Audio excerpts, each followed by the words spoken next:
I'm nervous actually.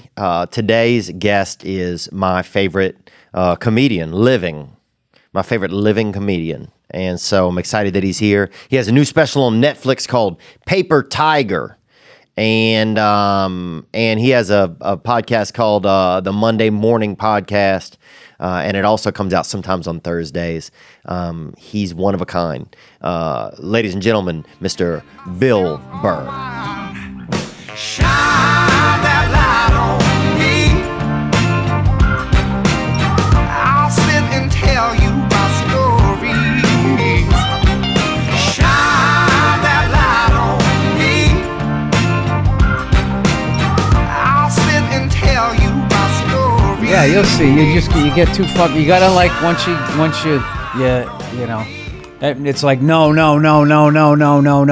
then all of a sudden no's become yes out here, and then you just feel like, the first time you get yeses, you go okay to everything, and then all of a sudden you just don't have any fucking time, and then you got to like dial it back and then try to find like quality. But yeah, I just took some dates off of the books. I got a bunch of stress, man. I was starting to lose my mind, I thought. Oh yeah, no, it affects everybody differently. So I just this is a good thing too, is just lie and just say you're not available that week. Yeah. I'm not in town. Oh, I already had them sold and I had to take them down.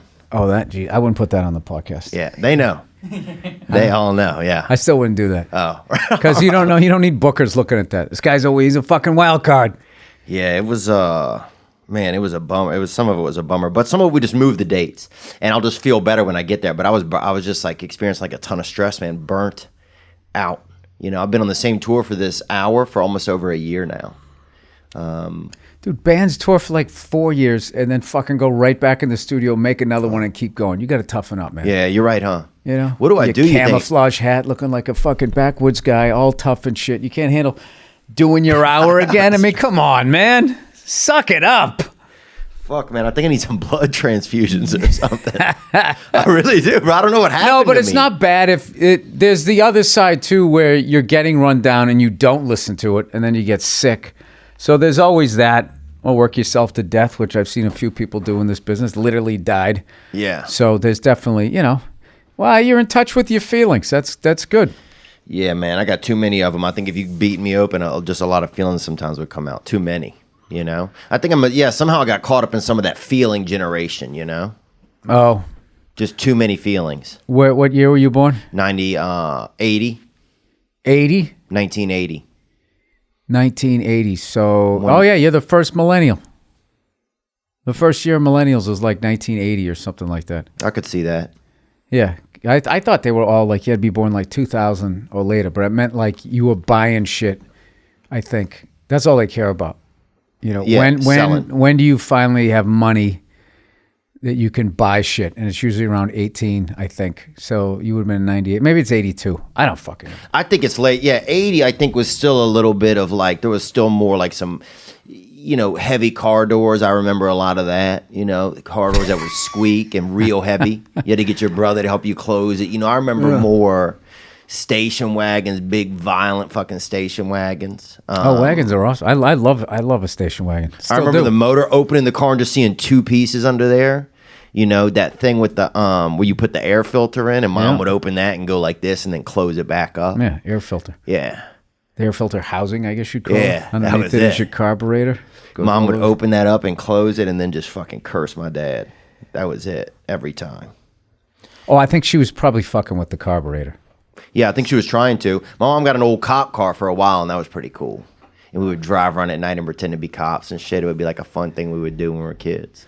And it had one of those lights on the side. It had like the little hand light out of the window. Oh, yeah. Yeah, dude. So you're supposed to take some of that shit. I know Dodge Diplomat. You got to take the badges off of some of the shit.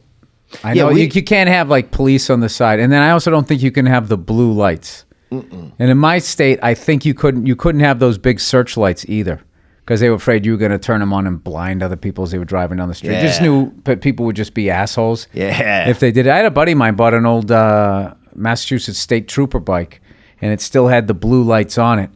It was funny. He just thought it was the lenses, so he changed out the lenses, and he didn't realize that the bulbs were also blue, so he had to take it apart. I think he actually left them on. For a motorcycle? Yeah. Yeah. I never had a motorcycle, man. What did we have? We had some four-wheelers. We had things that we just kind of people put together. We had a guy, when I lived in Tucson, they had a guy had a school bus. He cut the top off of it and would drive it around. A full, like, convertible. Was it the full-size one? Oh, yeah. Now, did it have an option, especially in Arizona, where you could maybe, you ever see the Jeeps? They have like those tarp things you can put on the top so the doors are off and all that, so you get the wind in your face, but you don't roast. I would think you'd want that in Arizona. Sometimes he would put like a tarp over it at night and stuff, I think during like maybe, I guess the spring or something. But I think otherwise it was just one option, open, So just cruise. At any point, can I promote that I have a special out here? Yeah, let's do it. Yeah, let's do it. I don't know where we're going with this. Well, it's all right. I have a special out on that's streaming now on Netflix called Paper Tiger. Paper Tiger, that's right. Dude, it was that's beautiful. Right. Was it awesome to shoot at the what's the name of the place? I just forgot it. Royal Albert Hall. Yeah. Royal Albert Hall. No, it was amazing. God. Yeah, because if even if I didn't know, some of the people that had played there, the second you walked in there, you would know that some heavy hitters had been there. So it was pretty intimidating the first time. I did one show a year, like about 9 months before I did that one. That was like, yeah, let's shoot one here. And then the first show that I did there, I was really in my head a lot, where I was just like. So you went to kind of not run the hour, but you went to just get a feel for the venue first, kind of? I just wanted to do it. Oh, you were just doing it. And then when I did it, then the idea came about maybe do a special here. And then I talked to Mike Binder about it. Yeah, I know Binder, yeah. Yeah, and he, we smoke cigars. So he's just like, he kind of did it, I think, because he wanted to smoke a cigar with me in London, which is as funny as that is. And that's how we ended up going over there. But I've since watched all these videos that I'm kind of glad I didn't know all these extra. I just knew Zeppelin was there. That was my big thing. That people the Beatles played there. I even saw, I think, George Michael, they were doing a thing for. Oh, wow. AIDS or something? No, for Linda McCartney. Yeah. She lost her arm, right? No, she died. Yeah. Sorry. She died. Damn. Yeah, she died. She lost it all. She lost it all, yeah. So they were doing a thing, and he came out and sang like a Beatles song and then sang one of his songs and just like fucking crushed it. And I was just like, wow. I'm glad I didn't watch that before, because that guy's voice. That might have made you nervous, yeah. It looked amazing. Because then it makes you feel like, all right, okay, he's doing that and Zeppelin's doing that, and then I'm going to come in here with a bunch of dick and shit jokes. Yeah. And I took a tour of the place like years and years and years ago, and I saw like the London Philharmonic was there. Oh, yeah. So playing all classical music. So yeah, I definitely felt crass being there the first time. But then the second time, the pressure of the special, I got to have a good set. You can kind of fuck all that history. Let me just go out and make sure I have a good time here. So fortunately, it worked out. And I think Binder, the way he shot it, put it over the top. Yeah. Yeah, some of the shots from the rear and stuff where you can just see, it looks like you're performing to like almost just an infinite amount of people at some point. Yeah, it's not as big as you would think, but it's big, but it's like really intimate. It's like the sound is perfect. It's yeah, man, it's something else. I'll say that. Definitely Susan something Boyle I won't forget. has been there. Remember her? Who else? I bet they've had. It seemed like has that place been around for a couple hundred years? Since the mid 1800s. Oh Jesus! Yeah, some guy. It was probably Napoleon. Prince Albert. No, Prince Albert. Dude, I love how you just fucking reaching for shit here. It's a couple thousand years. It's been around. Napoleon. That's an old guy. Well, Prince Albert, I believe. Prince Albert. Winston Churchill. I'm sure he did something there. He probably smoked a stick there and talked shit about the Germans. Yeah, no, a lot of people played there. So it looked historic. That's what it looked like. Yes. So I had to make sure when we shot it that we just didn't do the wham bam way that they shoot so many specials, which I have avoided my whole career because I've always tried to work with people that really, wanted to make something great. Right. Not just, do the typical shots. I worked with Jake Harrison, my previous three. You told me about him. He's great. Yeah, and he's like a Pryor fan, and that shot that he does, that single shot that you see that he does in the my previous three specials from the crowd is a nod to Richard Pryor live on the Sunset Strip. It's literally a shot just for directors, and if any sort of like Pryor fanatics would catch it. Yeah, so I've always done that because I haven't liked how specials were shot for a long, long time, almost my whole career. Like they would just, and a lot of them look bad. They look similar. They look bad. They look. There's nothing that captures who the comic is at all. A lot of times, the audio on the audience is so bad. It's like, why even have it? Oh, the worst is when they put a whole bunch of them, when they would be doing a whole bunch of them. Yeah, in a group. And they just would crank out 10 of them, and then they would be taking crowd shots from somebody else's set. It was just so gross. The whole thing was gross and just not, it was just all for money. The whole thing was just, these are cheap to do. Yeah. Get the comedian out there. He's already written you don't have to pay any writers. He's already written it. He's the performer. Yeah. Bam, bam, bam, bam, bam, and then they take advantage of you. Well, I mean, I would, they apply a very efficient model.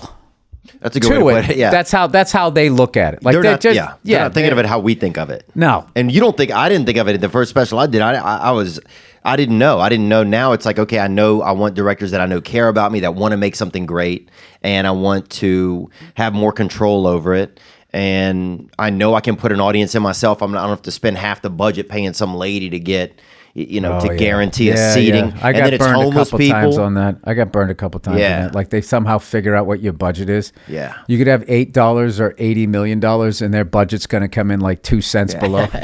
We can shoot this special for $7.99. And then they find out you have it, not like you get 8 million, but say you had 8 million, it'd be like, we did what he wants. It's going to be $7.9999 fucking $million. And it's just like, yeah, they put all Egyptians in the crowd. It's weird. It's gross. The way that it was, stand-up is such a weird thing where it's totally respected and completely disrespected. It has this thing where it's just like, when you meet people who aren't comedians, so many people say, oh my God, I can't believe you got the balls to do that. I would never do that. But whenever they show a comedian, it's always the worst. Like, hey, this guy knows what I'm talking about. Like a lampshade on the head, and we're just this loud, obnoxious, on-off stage. Just, oh my God, get this guy the fuck away from me is kind of how they do it, which I know because you're also playing for laughs.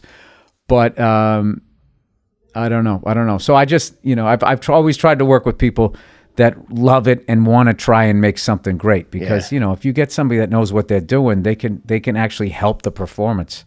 Or it can go the other way. They can take something great and make it not so good. That's why I think acting is so difficult, because you're just so at the mercy of so many things. Right. Like you're not going to edit it. You can't do the pacing. What kind of music? When are they going to cut out of this? Especially like a comedy and shit.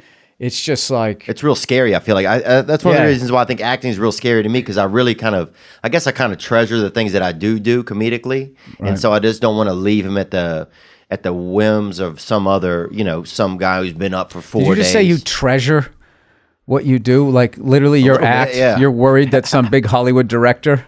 You can't take your comedic skills and say what the fuck somebody else wrote.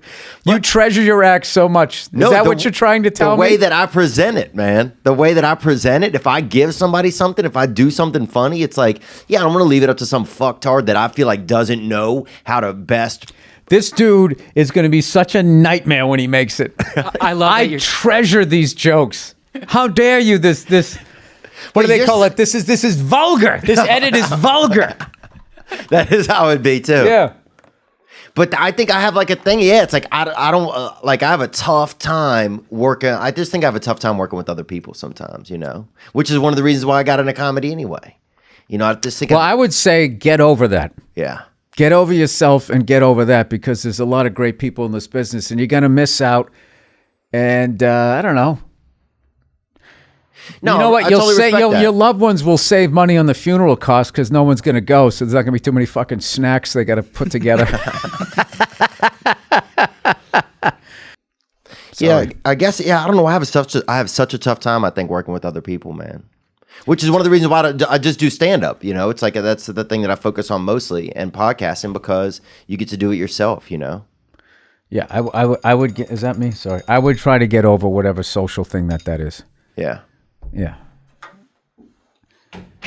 Dude, if you're just by yourself all the time, you're slowly going to go crazy. Oh, you start to go crazy. Yeah. Well, everybody's got a little bit of, they got a little bit of overgrowth on that root or on that wallet, And so sometimes you got to tidy up the hair in your nether region. And that's why they have something called Manscaped. And I got Manscaped, and I'm definitely feeling a little bit more. My pants go on better. My junk, doesn't, it's like it's summertime, so you got to make sure you're really giving your talia, your genitalia enough breathing room. Manscaped is forever changing the grooming game, and they do it with that perfect package 2.0. And inside that perfect package, you'll find the electric trimmer called that Lawn Mower 2.0. And this thing isn't gas powered. I don't ever bring anything gas powered around my Johnson. You feel me? Its waterproof and skin safe technology will protect you from nicking your sack when you tidy up that bag. It's time to get clean with the perfect package 2.0 from Manscaped. You can get 20% off and free shipping with the code Theo, Theo, at manscaped.com. And they give you a whole kit, the setup, the balls, the whitener, everything. You get that hitter. Your balls will thank you. Get 20% off and free shipping with that code Theo at manscaped.com. That's 20% off with free shipping at manscaped.com. Use the code Theo and tidy up your regions. We had a question that came in about a special, didn't we, Nick? About the special, no. Actually, Okay. we did not. We didn't. But you want to go to a video question? Yeah, let's do it. Yeah, let's do it. Gang, gang. What's up, Theo? What's up, player? I got a question for Mr. Burr. Is this I know he live? recently said in another interview that he's close to a year sober. I was wondering if you had any tips for recovering addicts. This question is coming all the way from Newfoundland, Canada. I'm recently 38 days clean, Dang, hitter. just out of the facility. Hook a brother up. Let me know. Hook a brother up. Bill, your boy right there. Well, I'm not an addict. right. I'm an idiot. Right. So I've discovered with myself that if it's in the house, I'm going to consume it. right. I've said this in a number of And places. that means sugar or liquor, whatever? Yeah, if there's a package of cookies, I'm going to eat it. And I'm not just going to take two Yeah. and do that moderate. I'm going to eat the whole fucking sleeve. I do that with vanilla creams. Yeah. Yeah, M&Ms, ice cream, or booze, cigars. So I can't have, if I don't have that shit in the house, Yeah. I'm fine because the cravings usually come at night. And then at night, you're just like, I ain't getting in the fucking car to go down and get whatever the hell I want. So that's how it works for me. So this guy just went to a facility, 38. I mean, that guy's like, you know, He's out it's there, like, I'm yeah. playing touch football. This guy's in the pros. So I'm not going to try to give him advice. I am happy that that's what he's doing. But Do you feel different after a year sober? Like, do you notice anything different of not drinking for a year or like? yeah, my cigar smoking went off the fucking rails. Yeah. Because then it just becomes like, there's a thing that I'm trying to work past right now that I've noticed that through all of the shit that I've done through just food, booze, and cigars, is every couple of days, or maybe even like once a day, even just like through food, like I want some sort of ramping up, some sort of buzz. You want an escalation? Yeah, you want that Right, hit. and you can do that through just going to McDonald's. People who are like obese and shit like that, that's their fucking thing. Yeah. And- you can do it and- through anything. I mean, dude, I'll be honest with you. This is me relating to fat people. There's nothing better than giving into McDonald's. Oh, my God. It's the worst afterwards, but when you're in the fucking drive-thru and you're pulling up, like I am getting every fucking thing that I want here, and it's still going to be under $10, and it's just going to greasy slide. I mean, when sometimes they I give you talk- that fucking, and you get the fresh French fries, not the ones that were laying there. I mean, it's just like... And the Latinos make the best fries, too. If you notice whoever's in the window whenever you're driving by. Dude, if it's a Latino in there, fries are better 85% of the time. Really? And that's something I notice. But I will say this. Sometimes I talk to the person in the window to make myself feel a little bit better about the purchase. Do you ever do that? Like to kind of take the edge off of the fact that I know. No, I have all shame. And the worst part is when I'm driving home is the grease and salt mixture on my steering wheel. Oh, yeah. From the fries. You're just like, oh, God. Yeah. The next day you wake up with the distended belly. No, it kind of doesn't at first, and you think you got away with it, and then somewhere in the afternoon it just creeps in. Oh, I don't have that yet. Yeah. Oh, yeah. Oh, you don't? Well, that's good. That's good. I've had it. It's something to look forward to. But no, I think there's definitely something where there's like a thing there's a certain thing in the evening that happens to me where it's like I need to do something.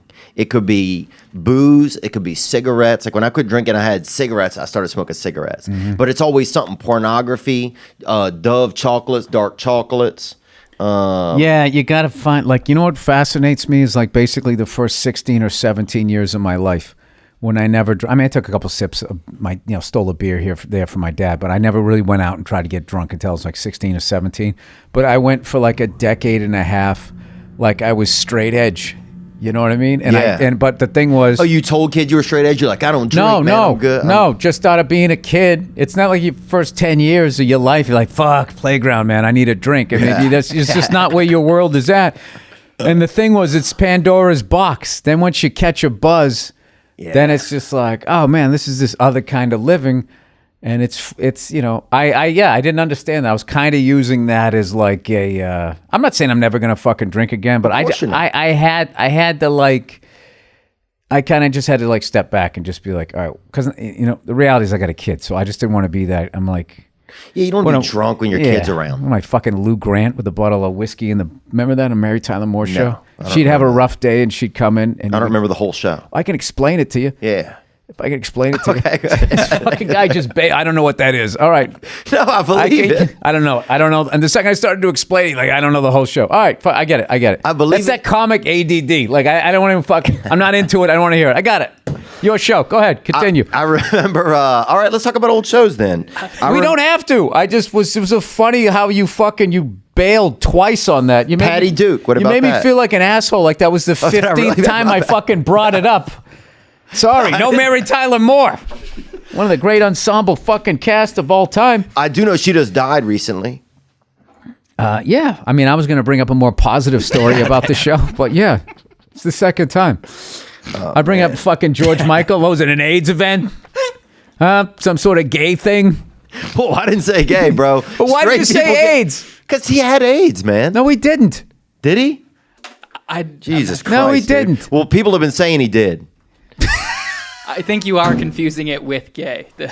No, I'm not. I didn't know he was gay. I knew that apparently he got AIDS in a park. That's what I heard. And he blew a guy in a porta potty and got busted for lewd activity. Oh.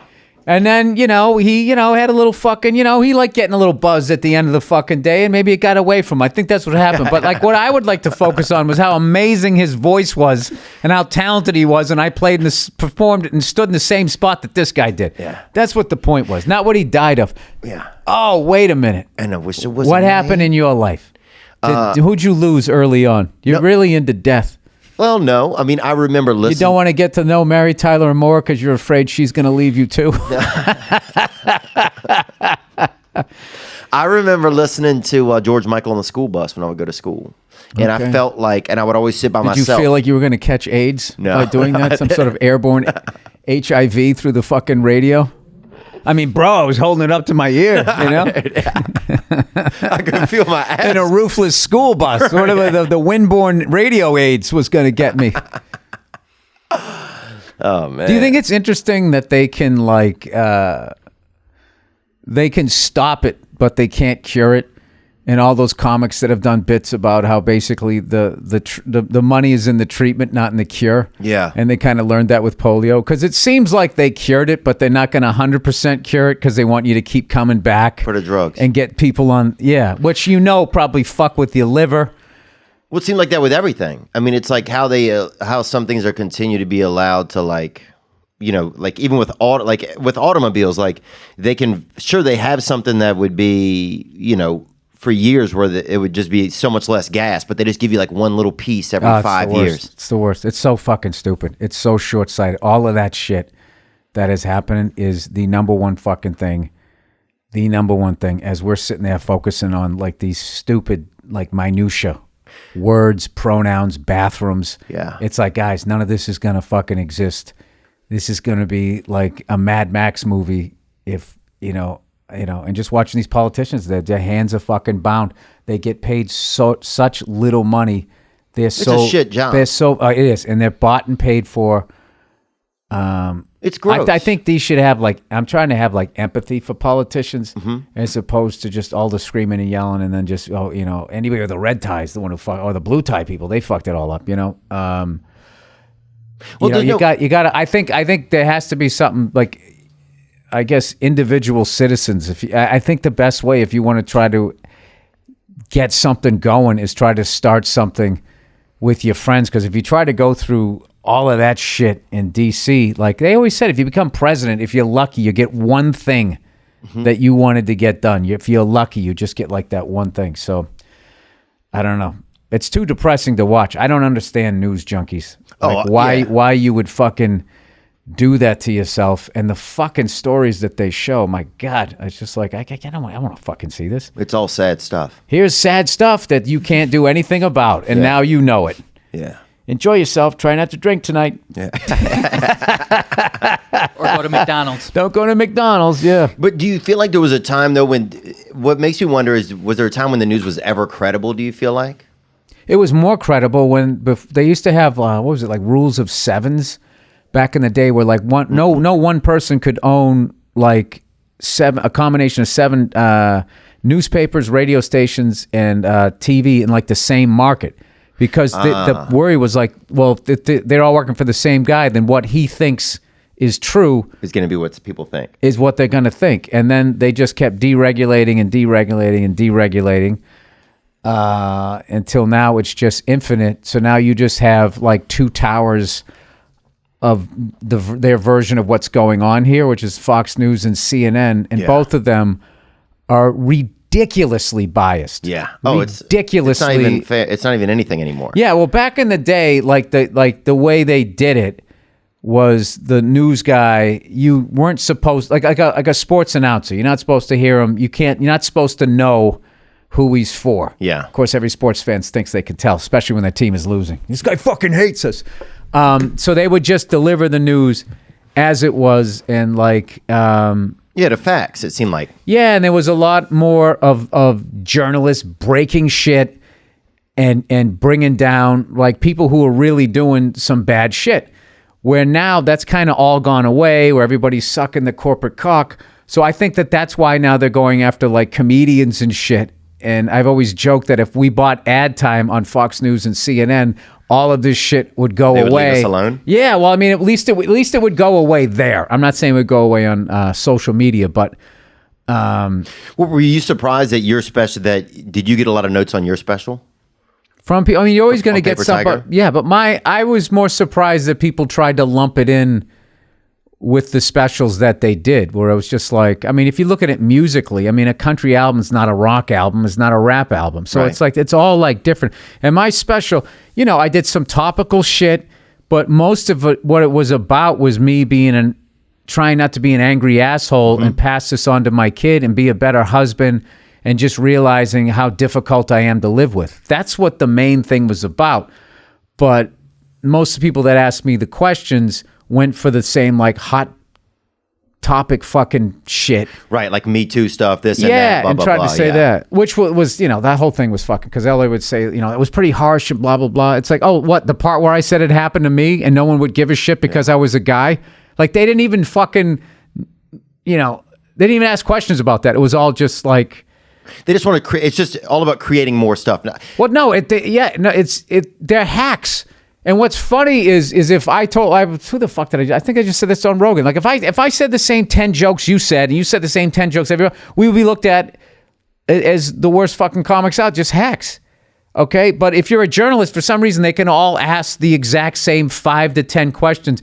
And you just want to be, don't you have any pride in what you do? Yeah. Don't you want the person that you're interviewing in to be like, wow, man, I know nobody ever asked me. That's a great, for them to enjoy it, as opposed to rolling their eyes like, fuck this again. And just, I had a guy started an interview and he goes, don't be alarmed by these questions. I actually liked your special. And then it was just one fucking... Fuck him. I mean, not... Yeah, but still. I'd never take it to fuck him. It was just like... It was just disappointing. It was just like, oh God, this again? Well, it's just no it's just like, there's no individuality. It's, Well, I think what it is because there's so much shit to look at there that you have to go with controversy just to get people to stop. So that you get clicks on your website, and then there's like advertising hits. And the dangerous thing about that is when that's where you're steering the ship, you're going to go at somebody who didn't do anything. Right. You know what I mean? And eventually you could get them caught up under the fucking farming equipment, which has happened to a number of comedians who got caught up in the fucking wake of that Weinstein shit. And, just to watch all of these so-called social justice warriors to sort of just collectively turn a blind eye to that, because they're so worried about like losing this hold that they have, and it's just like. But they're losing the hold. Do you feel? I mean, that hold I feel like it's like. I feel like so many more people go out to see comedians that have podcasts. No, I think that it's just adjusting to where it needed to go. It probably had to go past. It had to go into like a witch hunt phase, and it's going to adjust to now that if somebody does something like that, that someone can say something and then it's fine. It is far. It's not fine that the person did it, but they'll be able to. Oh, this is what this is. We know what this is. Let's investigate this. Let's find out what's going on. Blah blah blah blah. They'll be like it's. I feel like it's going to a rational place where it was totally irrational before. Agreed. And then it blew past rational and went all the way irrational the other side. And it's Salem. Which is how And then it's Yeah. That's going to end up in a comfortable spot. Yeah, I mean, there's just no empathy. It's a lot of times what gets me is like social justice, like that, like this whole like judgment. It's the same people that will say like we need people to have space to learn and space to be themselves and figure out who they are. But then there's no empathy for anyone when it comes to like a word or a statement or something from a decade ago. And when you go back in somebody's past, it's like you're not trying to find out who they are. You're going back to find the mistake they made. Yeah. And then that mistake is who they are. It's like everything else that you did. You could literally be a fucking Eagle Scout, playing free shows at an old folks home and helping out veterans and all of this shit. Oh. But one fucking time you did X, Y, and Z. That's who you are. And, I just wish that they would if somebody does that, hey, we're going back 15 years. I think we should go back 15 years in this person's life. It's like, okay, as long as we're cool with doing it to you too. Let's go. And then, mano a mano. Yeah. And then we'll find them. There's no fucking way. You can't go back in anybody's life. Mm-mm. Dude, you can't go back 15 months in my life and not find somebody that doesn't fucking like me or I said something that I shouldn't have fucking said. It's just like, it's inherent. Oh, I've seen a meme today that's fucking. But everybody does. Yeah. These fucking assholes driving around like they're these perfect people. It's like, no, you just don't have a podcast. Yeah. But this is the funny thing, is all these fucking people are getting like this home security and all this shit where you can see like the fucking thief and all that. They're going to be recording themselves and they're going to be saying shit in their fucking houses. And all these regular people you're going to find are just like anybody else in the public eye. Like you make jokes. You have the way that you joke with your friends. Right. It's normal. Yeah, you know it's a joke. They don't know it's a joke, but then they hear your private conversation. They try to take it out. It's like, first of all, this is a private conversation you shouldn't have been listening to. Yeah, there's no context. That's the problem with all of social media and everything. That's a problem even with is you can see something even on Facebook or anywhere, and you see something and you just see that clip, that bit, and you're like, it gets a reaction, but you don't see the timeline. So you don't have any context of where it plays. Yeah. And so then people constantly react. We got a kid laying in his bed right here who sent this video in. He had a question. It's related to all this. All right. What up, Theo? Love the podcast. What up, Bill? Been a longtime fan. I'm sending in this video directly from my bed with an open-ended question. What do you guys think of that comedian, Shane Gillis, that was just let go from SNL? Or really just what do you think of the situation in general? Thanks, gang gang. And you guys commented on this on David Spade was that last night? Yesterday? Yeah. No, I think I just answered it. I don't think it's fair. I wouldn't want to be judged by one thing that I did. Yeah. 10, 15 years ago. So that's personally something I wouldn't do. I would never do that to somebody. Right. And it's just I think understanding. it says a lot about you as a person that you went out and did that to him. I don't think, especially like as you're starting out as a comic or you're riffing and stuff. It's just like, dude, I got a bit in my act right now that like the first time I told it, 2 women screamed at me and walked out. Mm-hmm. And fucking then so waited to tell me go fuck myself and all that. And I got into them with and then I honed it. The other night, same fucking joke. This woman came up to me. It's just, oh my God, I feel like you were talking about my life. And it's just like, so what am I though? Which guy am I? Am I that fucking guy that made the 2 women get fucking mad? And then I told them to go fuck themselves and then they yelled at me. You know what I mean? Are they better than I am? You know what I mean? I just don't. I don't get how that works.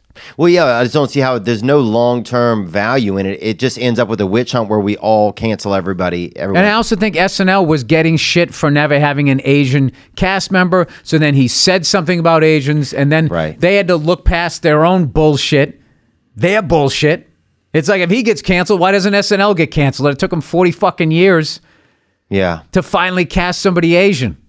That's okay, but and this Asians guy have been says here forever. And this guy says one fucking Drops us, That's it. And then he's done, and then that's who he is. forever. Yeah, and this thing, I don't know the guy, so I don't know who he is. But I'm not going to just watch fucking an 8-second clip of somebody on a podcast and be like, okay, I know who that guy is, and whether or not he should. And then forget about the fact that like how the punishment works. Like, I think how the punishment works as far as being a stand-up comedian is if you sell tickets and you're actually going to make some money, you should never do stand-up again. Yeah.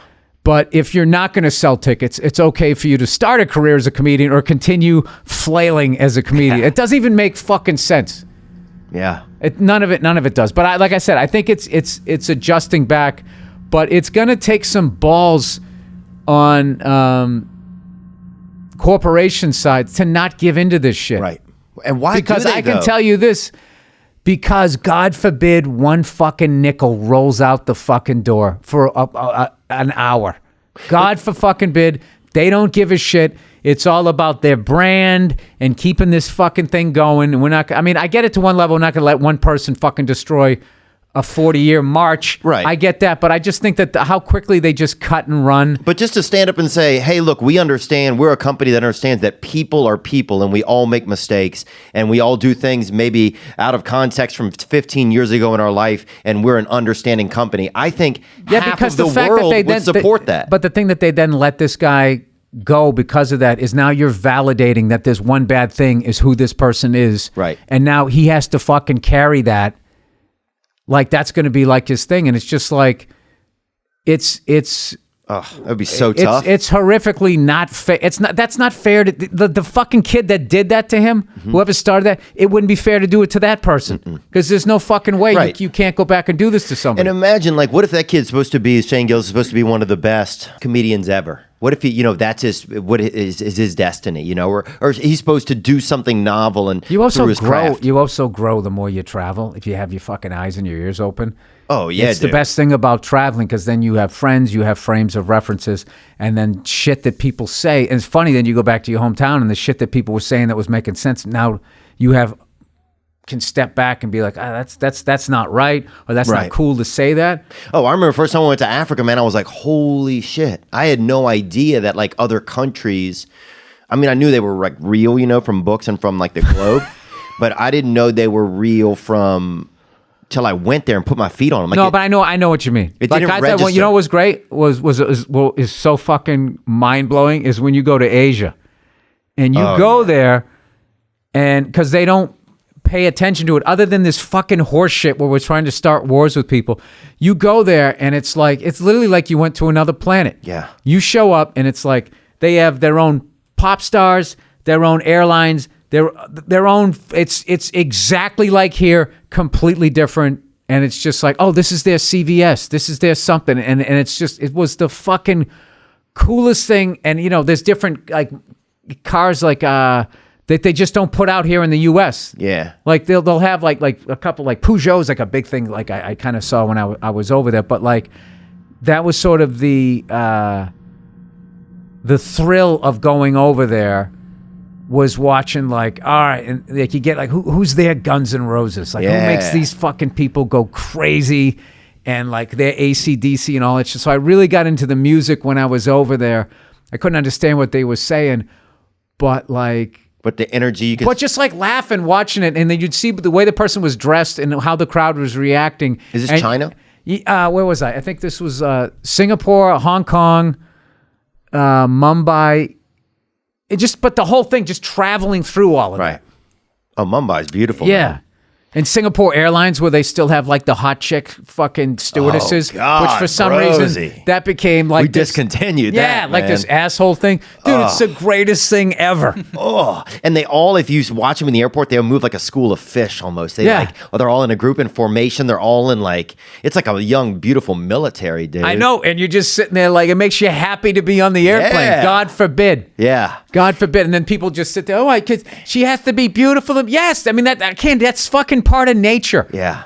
It's Nate. People are trying to act like that isn't a fucking thing. Anyway, so Oh, nature is a thing. But here's the thing. Before I fucking did 20 years on the road and then fucking go there, like shit to me that was like factually acceptable, joke acceptable, and all of that was just, It adjusts. Yeah. Yeah, it adjusts, man. So, Look, I didn't realize how many people, like, I grew up in a small town. Like, we just had, it was like probably maybe 70% white, 30% black, and it was pretty poor town. And I remember going to Africa. It was the first country I ever went to. And I was like, holy. It's a continent. It's not a country. Yeah. And I remember thinking, holy shit, dude, all these people are going to be in heaven. That's what I never realized. And I was like, fuck, because I'd always pictured heaven like just the people from my town were going to be there. And then I remember going to this place and being like, holy shit, man, what are we going to do now in heaven? It's going to be packed. That was my first thought. Do you believe in heaven? Yeah. And I thought, well, when we die, dude, it's going to be packed. And so then suddenly I had all this anxiety, I guess not anxiety, but just like fuck, man, now I got to rethink what Your my heaven? afterlife, yeah. And so I was like, rethink my heaven. Is there room for Africans in your afterlife? And there's a lot of room for them. Dude. You got to see how many are coming, bro. You got to see how many are coming. But then I went to India one time, and I saw like some kids there smiling and playing. And dude, to this day, I've never seen as much joy come out of like a group of kids than for some reason just like. I had a great time in India. Mumbai. They were like friendliest people. Well, they were ball breakers. I was really amazed at the sense of humor that was over there, because that's not something you hear about when we talk about India. We talk about the food, we talk about the religion, caste system, the sacred cow, all this hacky shit, the style of dress, but they never talked about the people. And I got there, and they were really, really funny, like just ball breakers. Like the comics like broke balls. It was really, really funny. And it was, that was a great time. It was just a little scary to go to as far as like when I got I had to get a work permit to go there. And then when I went there, I had to get them to sign a piece of paper so it was okay for me to leave. And I didn't like that at all. Like almost like checking in for school or something? Like getting I had to go to like this fucking embassy thing, and they wouldn't let the promoter come in there. And I was sitting there with some chick from Afghanistan, and we're both looking at each other like, are they going to let us out of here? One of us. And there was like, when they do this thing where they don't, when you ask them a question, they don't nod yes or shake no. They kind of do like, oh yeah, they do that double up. They do this shit. It's like, who wants to be because I was like, all right, so I got this piece of paper. I'm doing my show tonight, and then I'm going to the airport, and I'll be able to get out if I show them this. And she was just like, oh yeah, doing this. It's like, lady, I'm on the other side of the fucking globe. Yeah. What do you guys own me now? What's going on here? Am I in that fucking, where that guy taped the drugs to him? What the fuck was that movie? I don't even know what the fuck it was. Women in. No, this is before you were. This is when you were real young. Midnight Express. Oh yeah, I haven't seen. Yeah, that. you guys don't know that. With Tom Hanks. Just file that under Mary Tyler Moore. Yeah. Oh, that's Polar Express is what I'm thinking of. Yeah, Polar Express.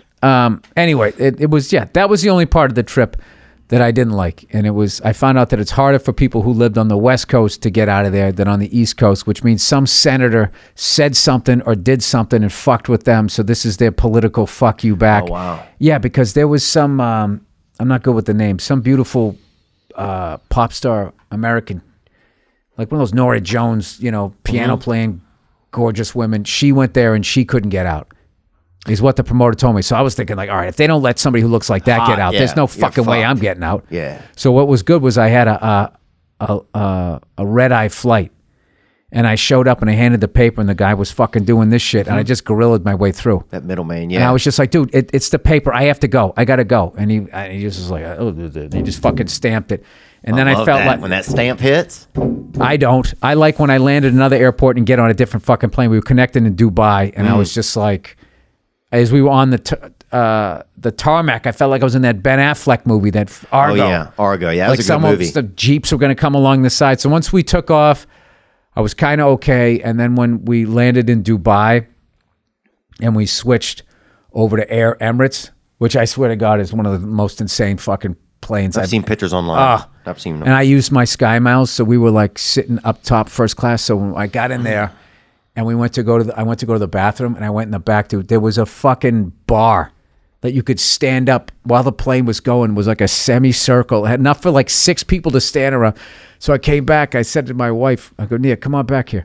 She goes, for what? I go, come here, I got to show you this. And she's like, what am I going to fucking look at the bathroom? So we come walking in and she saw the bar. I said, I'd like to buy you a drink.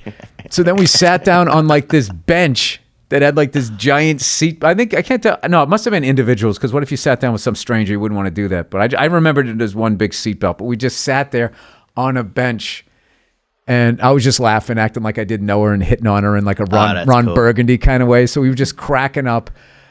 And it was just this fucking awesome flight. That was such an amazing trip, because we started in LA, went to Australia, did a whole run there, went to New Zealand, then Singapore, then Hong Kong, then Mumbai. Wow. And your wife went with you the whole time? Yeah. Before I had a kid. And then we connected in Dubai and then flew to New York.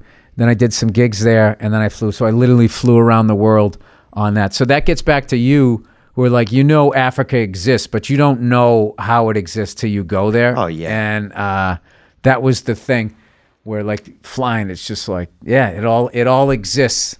Or this is like, you know, It's not Steven real. Spielberg, they paid him to come up with some sort of like scenery shit and give you the sensation that you were flying. I don't know.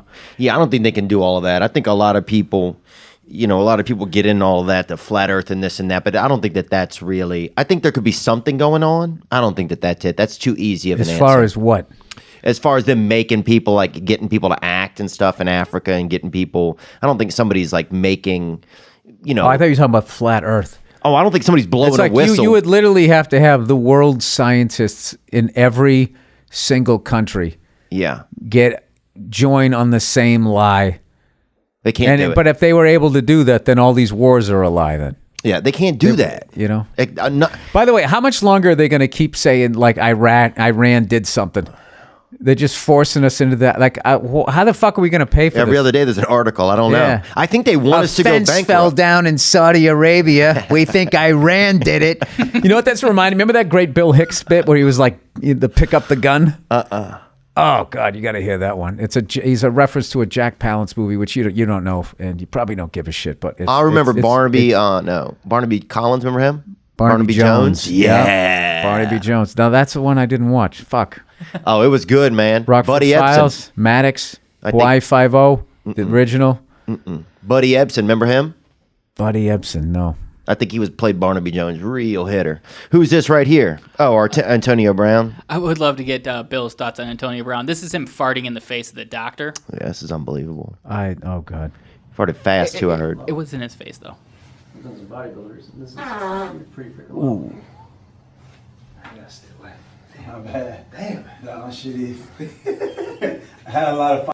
I feel like that was a little overblown, but that was just one more in this series of incidences.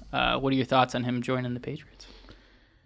Here you go, I Bill. think he's a great player. Paul Verzi had the best take on that, I thought, where he was wondering if some of the concussions, because he was a really quiet guy, you know, in the first half of his career, and then all of a sudden, out of nowhere, there's all like this erratic behavior. I'm not talking about the No, but there sexual seems like a assault big shit, but- ego stuff. Yeah, there's more of a there's a lot of surrounding him. It's like Kanye. I don't know what's going on. I don't know what's going on with that guy. But I'll be honest with you, he was always on the Steelers, so I didn't really watch a lot of his interviews. But I just don't ever remember him having much of a problem while he was with Pittsburgh until the end. Then Right. all of a sudden, it just became like this thing, and then he goes to Oakland. He has a problem with the helmet or something like that. I don't know. I don't know, dude. You know, I gotta be honest with you. I really don't think any of that's any of my business. I don't know why people post shit like that, or he wants to post it. I don't give a shit. I just want to watch the game. And Right. if this guy's a good guy and he's going to be great and he's going to win with the Patriots, I hope we keep him. And if he's, you know, a knucklehead or did that shit that they're suggesting he did, then, you know, you get rid of the guy. It's as simple as that. But, like, I don't get into the fucking Real Housewife aspect of sports. I don't give a fuck Right. about... Right. That's not it's not what we're there for as viewers. I'm there, yeah, I want Right. to watch the game. I don't want to sit in a fucking tailgate fucking parking lot talking to some asshole about, like, somebody's, what the fuck, did you see what he did in the Dairy Queen? It's like, I don't give a fuck. Isn't that for the local authorities? What do I got to be, some gumshoe here now? What do you think about the scandal? Yeah, it's like I'm a sports fan. I don't think. I just fucking watch this shit and react to stuff that has nothing to do with my life, and I enjoy it.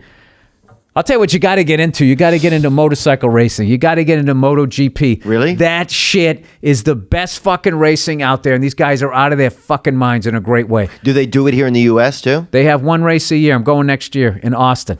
They have one Formula One race here. Sure, I'll go, man. The same place. I'm fucking going, man. It's like every race, it's like gets down to like the final lap, and they pass each other like 3 or 4 times. And they're on a track? Oh, wow. Oh, Look yeah. at that. Oh, yeah. My niece does dirt biking, but...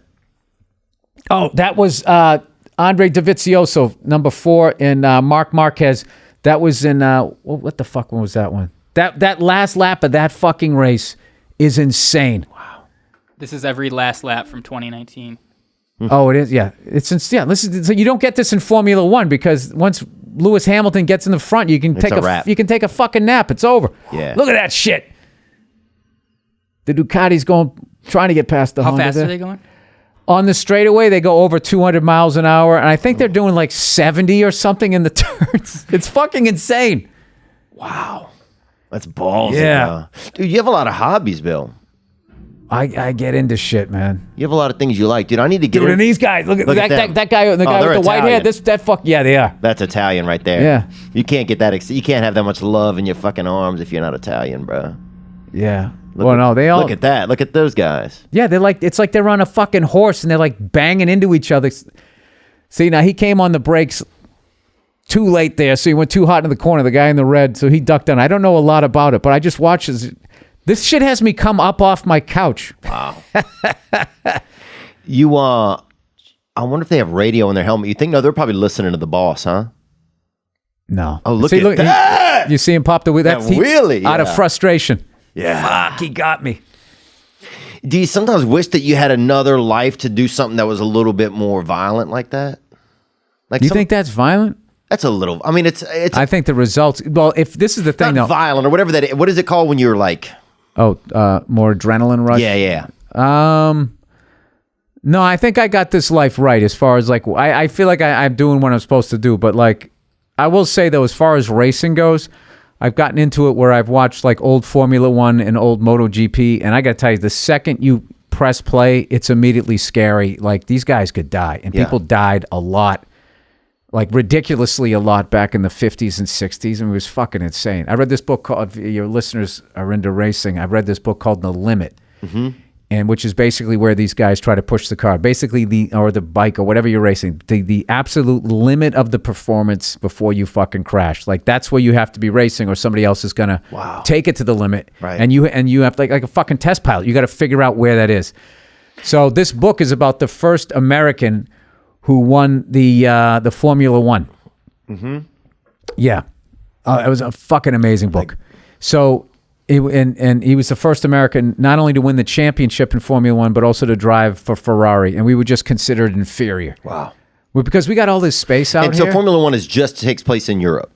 Well, I mean, I think it believed it started over there. I'm not quite sure over there, but it started over there. Brazil has it now. And then, well, they have a race there. Okay. But as far as the cars, it's mainly German, Italian, British got a car in there. I don't know. Just throughout the years, whatever. So this guy gets a job. The American gets a job driving for Ferrari. So he gets his race car In the film.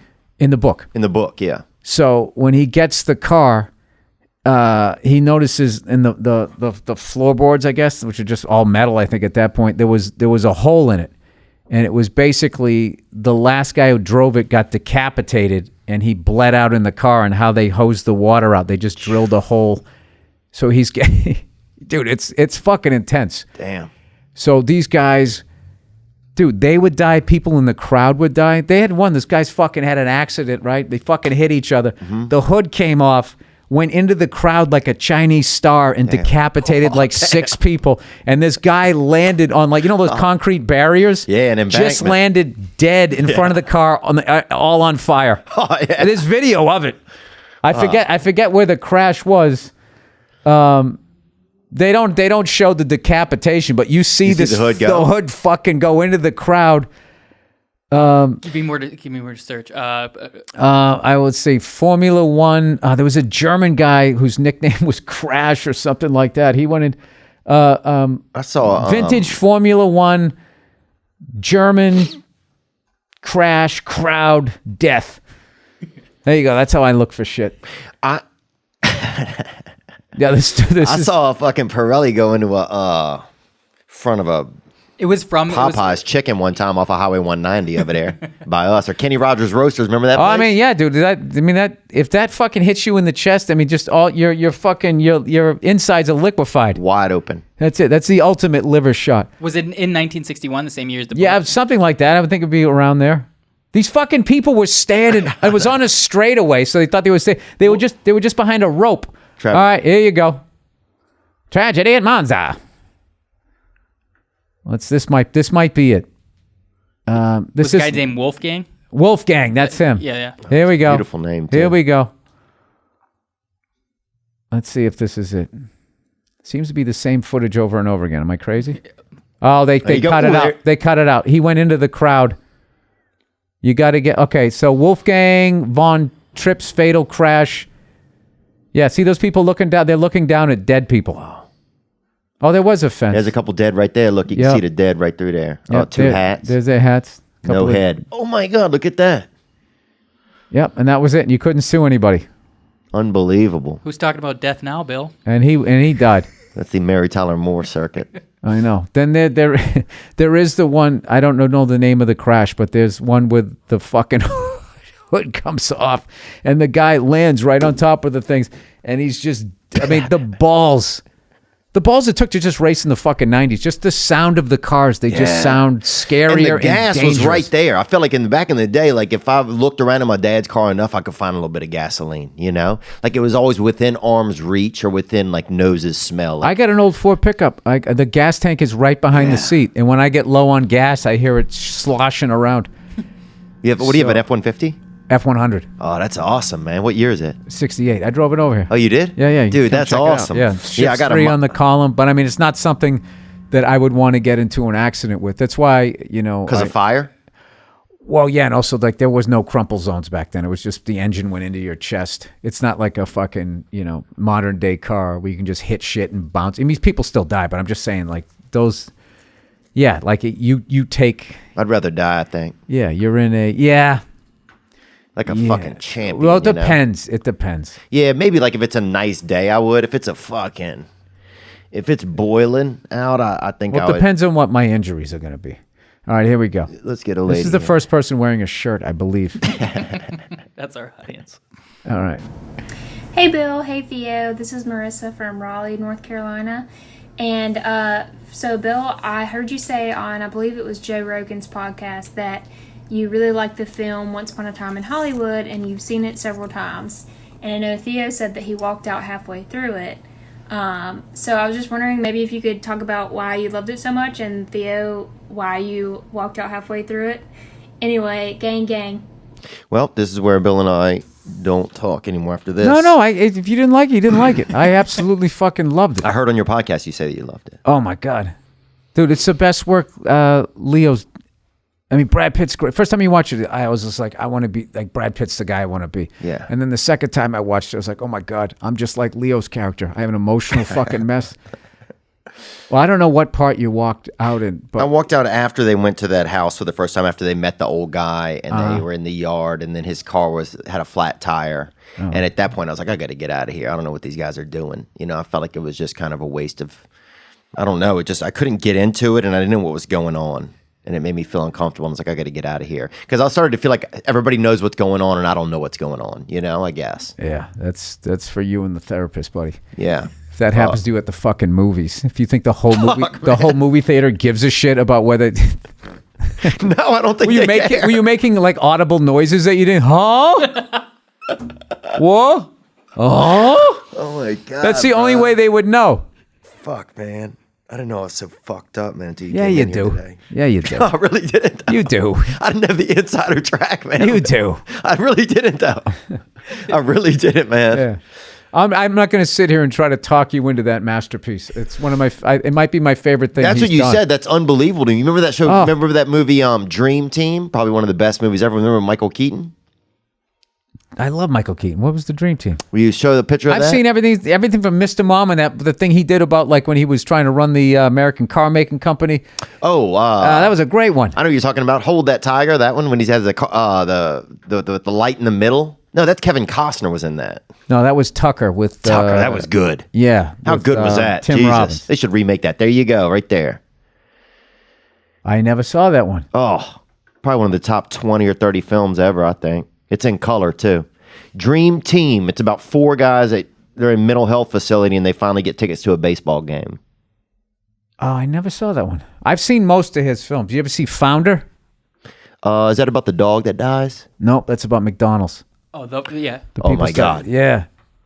You saw that, right? You like that one? So good. There you go. You didn't walk out. You didn't feel like, See, that I understand fast food. that one I did- like this one.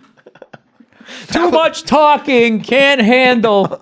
It was almost like if there was subtitles, I could see why you wouldn't fucking enjoy Bro, it. that one did it for me, bro. That Founder was so good. There you See, I go. love something that has, I think, more of like a like Glory. Remember that movie Glory about the slave fight from 1700? Wasn't that a Denzel movie? Matthew Broderick, Denzel Denzel, Washington, yeah, Damon Wayans. Yep. So I don't think Theo likes slice of life because from what I've heard, that was Once Upon a Time in Hollywood. Not a ton of narrative arc, just them. That's not slice of life. That's what people are saying. That's what people are saying, Bill. It is slice of life. Yeah, they're just living. Well, can we look up the definition? I didn't know what it... You know, you look up slice of life again. It was the Manson murders with a happy ending. That was the backdrop, but Yeah.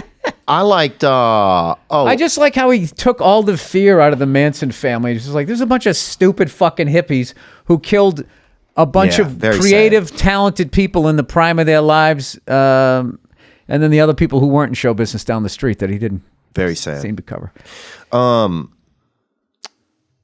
I know we talked about this before, Bill, off just on the phone. But do you like? I have a tough time with like giving away, like when I do a special and that sort of thing, like giving away the audio, all of that kind of stuff. Like kind of just, I guess, not like letting go of my material, but But I mean, you treasure the audio. right. Why would you? Hell, I would not. But did you ever feel like that? I'm sure because you always seem like the guy who's like wants to do it his own way. You know, you have all things comedy. You always seem like the guy that wants to. Oh, I have that with a bunch of other people. So that's me working with other people. Right. Yeah. See, I opened it up and look what happened. And I'm putting out Jessica Kirson specials coming out next. Oh, really? Ian Edwards is Ian Talk, yeah. Crush. Yeah, Ian Talk is out right now. We did one with Paul Verzi, you know. So yeah, I work with a bunch of people. Al Madrigal, Yeah. Mike Bertolino. Yeah. Mike's great, by the way. Yes, he is. Anyways, what were you asking me? Just did you have a tough time? Like, I guess I don't know. Sometimes I just have a tough time with that. I just have a tough time with like just feeling like I'm getting taken advantage of constantly. I guess is what it is. Yeah, at some point, it's basically, you know, a fighter knows how to take a punch. I mean, that's the best you can do because it's coming. It's coming. There's always going to be like, it's very rare, you know, that, you know, somebody, there's always the bullshit that you're going to have to wade through. So what you need to get a really good lawyer and you have to be willing to walk. Those are two huge things. And then you just kind of go from there and you got to go with your gut. And sometimes they get you, sometimes they don't. But it is not business is not a fun experience. Yeah. Just put it that way. It is just like lying and stealing are probably the two number one commandments broken every fucking 90th of a second. It's so, that's what it is, which is what's so funny about this whole dialogue out there, this, what do they call it, that's going on out there about how, you know, men move through the world. And right. you just basically, the doors fly open and stuff. Oh. It's like, no, dude, it's a fuck party. They're trying to get you face down every fucking thing you walk in. That whole thing that like there's like that as a guy you're immune. Oh, it's horrible to this fucking yeah, dude. The amount of times I've almost just quit this business. The only reason why I didn't was because I realized that like it's like, well, I'm just going to get into another business and it's going to be the same way. Right. You know what I mean? The nature of business. The nature of business is that there's just yeah. People are going to fucking try to put your face down in their desk. And if you let them. Look, I'll tell you this. If you do a little bit of, gambling, if you like to get out there at the late night hours and lay a little wager down on something fancy, you know, maybe they got a Weimaraner is going to do a run, is running uphill against a beagle, you know, and you want to lay a few shillings on it. Well, you can. Maybe you got a shrimp and a seahorse want to wrestle, and you can do that in the yard and make you a little money. But at the end of a hard week, it's great to sit down, take some time off, and to watch football, a more popular competition.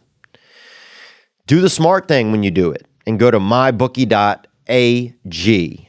No one gives you more ways to win than they do. MyBookie. I just accidentally laid a wager last week. I wanted to bet the New Orleans Saints and that they get 10 wins. Accidentally bet they get under 10 wins. Next thing you know, Drew Brees goes down, and I got a shot. So I got a shot. Accidental, but maybe you can do better than I can. Don't forget, where you're betting is just as important as who you're betting on. You don't want to be betting on one of these places. They're not real. And it's just a lady at her house counting all your money, you know? If you're the kind of guy that likes to bet a little and win a lot, try a parlay. If your picks come through, you multiply your winnings. That's how you do it. Join now, get MyBookie, and they'll double your first deposit. Yep. So if you want to lay a certain amount, then they'll match it for you. It's like a 401k for gambling. Use promo code Theo to activate the offer. That's promo code THEO. Visit mybookie.ag today. That's right, mybookie.ag today, and they will double what you lay down, that bonus amount. And you play, you win, use code Theo. This past weekend is brought to you by, Skillshare. You got to have an ability. Some people, they might have an ability to make a snow cone, or they do painting. Somebody do flooring. Somebody do fluoride, a dentist.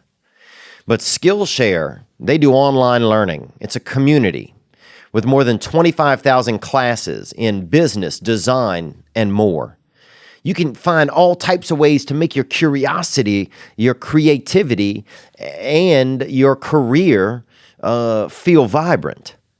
You can take classes in social media marketing, mobile photography, creative writing, even illustration. Whether you're looking to discover a new passion or get that side hustle or get those pro skills, those professional abilities, Skillshare is there to keep you learning.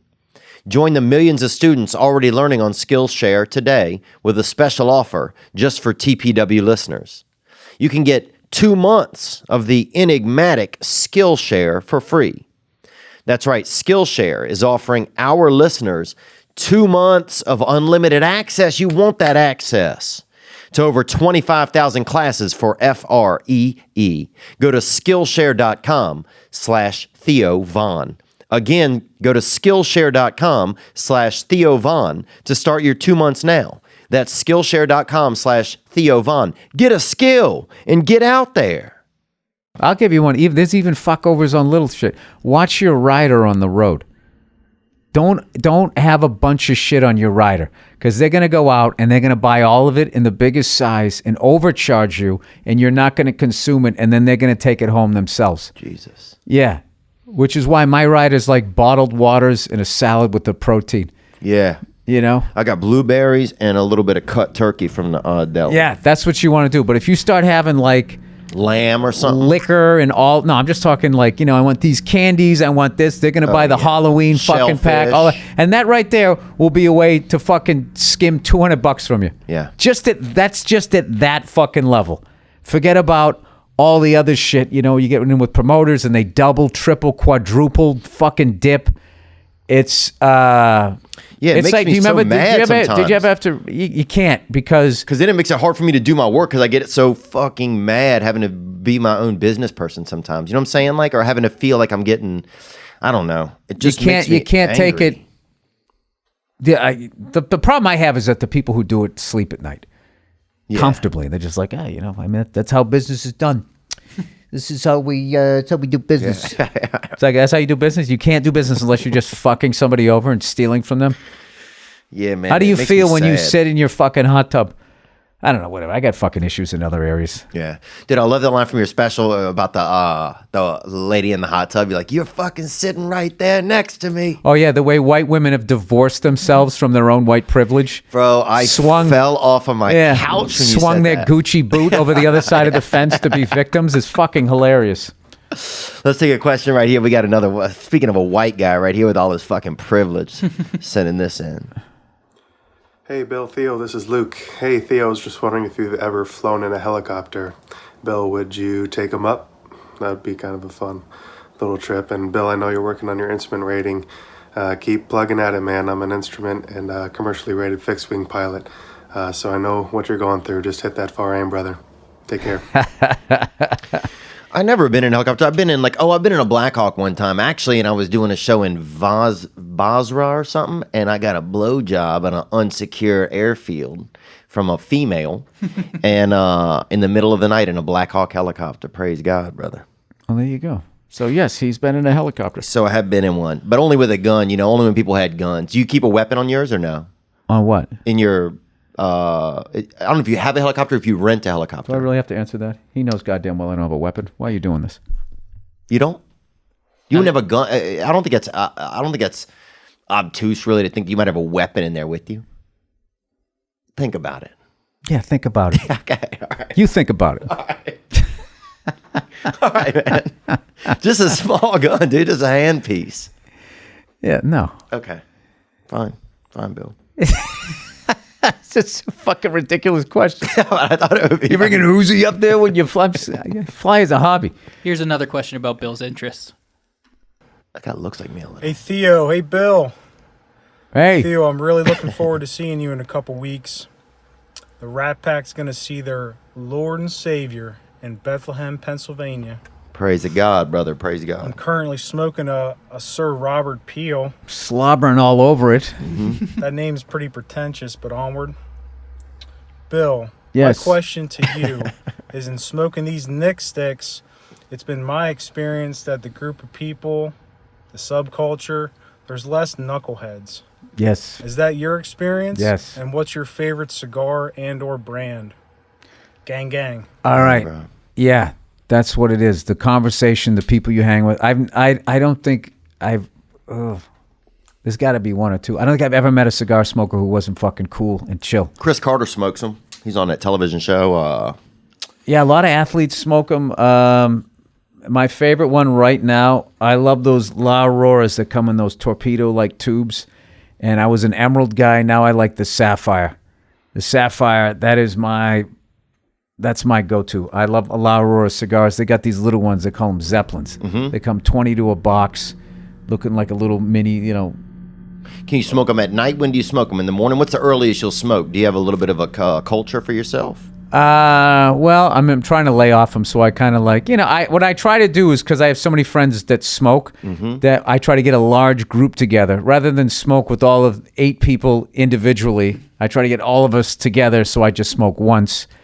But I got a back porch I like to go out to, but there's like this fucking psycho level mosquito out here now that if you go out there at night, like even if you got clothes on it, like fucking goes right through your clothes. Oh wow, I haven't heard of that. Yeah, it's fucking And brutal. does your wife smoke them too sometimes or no?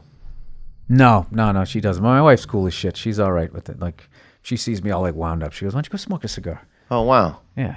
Go do some stand-up. I think you need to go do some stand-up. Like, she kind of, like, manages I start bouncing around the fucking house. Like, do you need to go out tonight? Like, what's going on with you? I go, probably. And that's what I have to do. I get in the car and I fucking put on some AC/DC. Fantasize that I'm in the band. Yeah. Singing the lyrics. And then when Angus starts playing, then I'm Angus. Whoever's doing the most interesting shit during the song. That's how self-involved I am. As I'm fantasizing as I drive down the road. And then I go down to the store and whatever. I do some stand-up and then I come back. And then I'm more chill. But yeah, I trying to smoke like once every 2 weeks. Oh, that's good. Yeah, but I'm not doing that. Did So that's not good. Did you like take to it right away? Because like No. you like forced yourself to No, like you know what cigars. happened to me? I was on a movie and I bought a box of cigars for everybody because we were going on a boat. The director was taking us out to go on this little boat ride around, I think we were in Boston. And there was just too many non-smokers there, and to just bust out 10 and everybody smoking would have been obnoxious. So I kept saying to the other actors, we're going to hang, right? Blah, blah, blah, blah. And it just didn't happen. And then I didn't want to throw them out. And then I had them. And I was like, fuck. And I never smoked a cigar by myself. And I made the mistake is I went out to my back porch by myself and smoked one. And there's just... Create that habit. Well, when you smoke a cigar, even if you haven't done shit that day, you feel like you conquered a country. There's it's because it's something, it's inherently obnoxious, but it's delicious and it's relaxing. And I was just like, I just instantly in that moment, I was like, I get this. This is fucking amazing. And it took a little while after that for it to hold, but it's been pretty bad for the last 5 years. So just keep trying and I can get addicted. Well, I mean, yeah, you can do it. Did you ever do plug tobacco? Did you ever do anything like that? No, I never smoked. That's the thing. I never smoked. I never smoked weed. Never did any of that shit. Chewing tobacco? Nope. Never did it. I was that kid that when they came to school, if I could just reach one kid, I was the guy that got reached. And yeah, then somewhere in my late 30s, I think I finally was just like, am I never going to know what it feels like to be stoned? So I took a hit. So occasionally I do that. You and the wife will roll up a little blunt or no? Sometime if it's a special occasion, maybe an anniversary or something? Yeah, maybe. Maybe not really, though. Not really. Yeah. Certainly not a blunt. I mean, we're pretty like, we just fucking... We hang out. She's cool as shit. So we sat there last. What's cool right now is she watches Real Housewives, which usually drives me nuts. But there's one woman on there who's so funny and just trashes. Which season is it? I don't know what it is, but she just says she was at dinner and this woman was just running her yap. She goes, you know what? It's funny that she used the word freaking. She goes, no, she goes, you're a freaking cunt. And they all gasp. She just fucking called her a cunt. I was like, I like this, and she just doesn't get, oh, fuck her. She's a dumbass.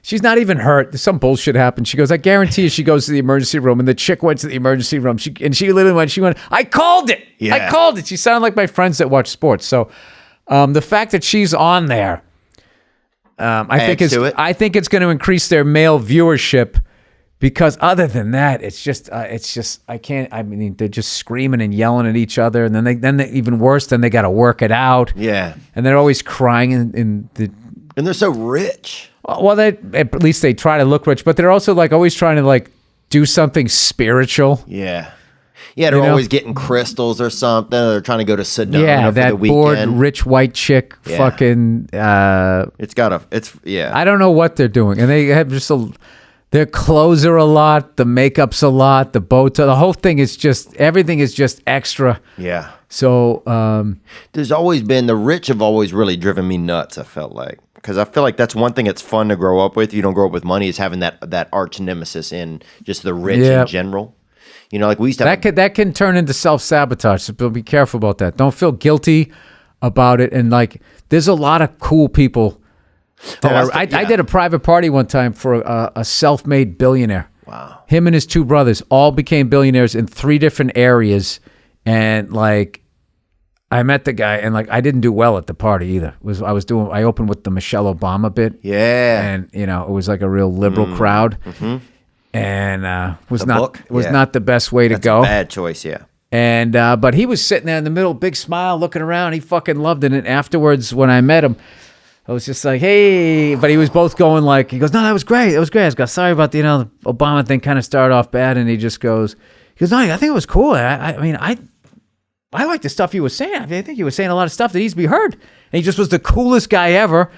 And then I was asking him where he was from. And it turned out, I had, great, grandfathers that grew up in the same area and shit. It just ended up being really cool.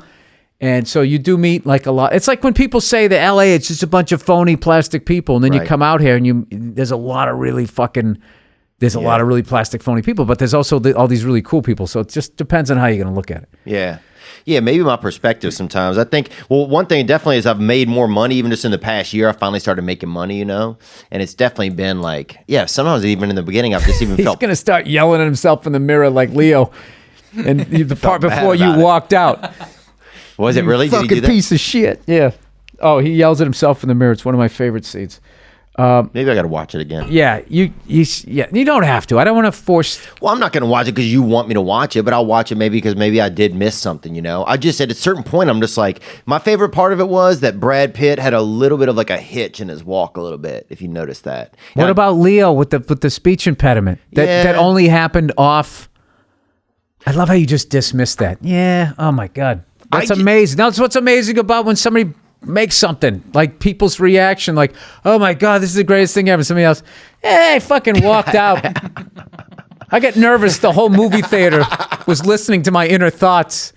They care. They care this much about me. I don't think they care. I fucking care. In my head, I care too much. Listen, when I put the hat on, that means I got to go. That's fine. I want to show you my truck. All right. All right? We can bond on something. We can agree. We missed the mark on Mary Tyler Moore. Yep. You brought what up about something. Family Man? Have you seen that movie? I've seen Family Guy. What about The Nice Guys? Oh, you got to see that. Okay. You got to see that one. That's a funny one. I'll watch The Nice Guys. No, I don't know. I think you're looking down. You got your jaw out. You got your jaw. It's very confrontation. I'm feeling like you're not liking my suggestions. You just like you like the Once Upon a Time in Hollywood. This guy's dead to me. He's dead to me. Just to let you know, I can't hear your inner thoughts, so don't get all fucking weirded out. That's just walk so out on me. crazy. I feel like you're in my head, man. Super quick. I really do. A lot of people ask this question, and Mike Nucci on Patreon asked, are you going to get another dog once your daughter's older? Yes. And what a lot of people don't know is my dog is still my dog. Someone else watches her for me.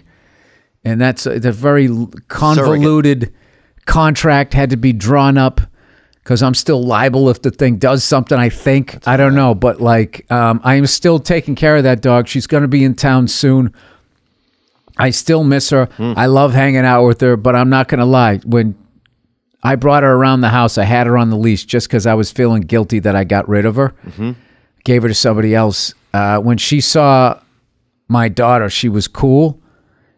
But I didn't let her anywhere near her. But then we set her down on the bed where she used to be, and she sort of glanced. And I saw her ears go up and get fixated. And normally I give it a tug just to kind of make her look at something else. I'm like, I want to see what she does. And she looked at my cute little baby and just went. I'm like, all right, that's why you don't live here. And I haven't had guilt about it ever since. I still miss that dog tremendously. But as my trainer said, this is one of these dogs nature said no to, people said yes to, because even with his crazy skill set, like it took him a year just to have the dog get used to all the other dogs that it was living with now and to become friends with one of them, sort of. And he still has to watch, because the other thing about my dog was like when she decided that she was going for it, she usually didn't do that. She would just look, make the decision, and then just go. So there was no warning. And my trainer was going, this is a top level predator. Wow. So I was just like, all right, I'm having a baby. I can't fucking do this. So like a shark. Yeah, dude, and she's lightning. Do you and the dog meet up or like spend, do you ever go? Yeah. No, she comes, once every like 6 weeks, the guy who has him comes into LA. Nice guy? Boards. Yeah. It's a trainer. Trainer. Yeah. So that's why I feel safe with the arrangement. So he brings her in, and then I take her for walks. We have a great time and all of that stuff. And, she's getting older. She's definitely, since we let her go, she's kind of slowed down a little bit. But she's defied the laws of like 1,000 times, like a dog like that, especially as a pit bull, would be put down. And, somebody had her for a year, just let her go. We got her. We had her for from 2009 to the end of 2016. So we had her about 8.5 years. Damn. My math is wrong, I think there. 8.5 years. And then he's had her for like the last, basically all of my daughter's life. We gave her away like a year before my daughter was born. So. Did your daughter know about the dog? No. And yeah, I mean, but I'll tell her about it someday. The dog was crazy. The dog was like a bouncer. If you got grandfathered in and you were cool, and then once anything after that was like, no, who the fuck is this? this person needs to be terminated. Did you ever donated sperm or anything like that when you were coming up as a comedian? Nope, and I don't have a gun in my helicopter. But I want to thank you for having me. You bet. And help me promote my special. I just have to get home because my kid's getting up from the nap and it's my watch. I love it. I love your attitude. Hey, I love everything that you're doing. I'm so happy for you and all your thanks, success. man. You're always supportive. You're doing it. Just expand. Don't be afraid to get in business with people. Get a good lawyer. All right? I like all your right, buddy. attitude. All right, thanks, Bill. Thank you. Now I'm just floating on the breeze, and I feel I'm falling like these leaves. I must be cornerstone. Oh, but when I reach that ground, I'll share this peace of mind I found. I can feel it in my bones, but it's gonna take a little time for me to set that parking brake and let myself unwind. Shine